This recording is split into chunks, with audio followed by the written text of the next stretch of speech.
their way to the top. This year, more than 200 military chefs vie to prove they are more than just chow hall cooks during the 38th Annual Culinary Arts Training Event at Fort Lee, Virginia. Competitors can chop, saute, and display their talents during 7 events. The Hot Food Nutritional Challenge puts chefs in a race against the clock to cook a 3-course meal in 2.5 hours, and it must be under 1,000 calories. One competitor says throwing in a little of this and a little of that won't cut it here. For our fish, for instance, we had to make sure that the portion sizes were correct. It had to be 3 ounces exact.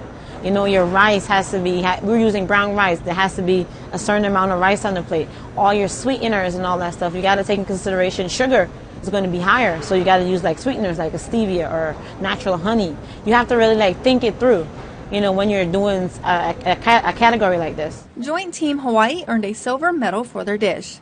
Across the field house, teams cook in mobile kitchen trailers, preparing meals big enough to feed 2 platoons.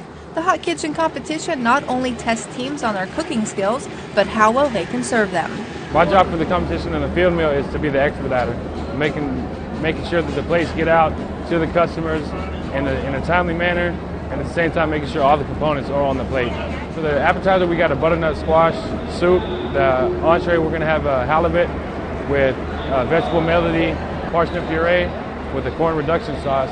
And then on dessert, we got a chiffon cake with vanilla bean and a raspberry jelly. The Fort Hood team earned a silver for this event. Whether it's competing individually or as a team, the Culinary Arts Training Event gives chefs a place to prove they're more than just cooks. Sergeant Jennifer Anderson, Fort Lee, Virginia.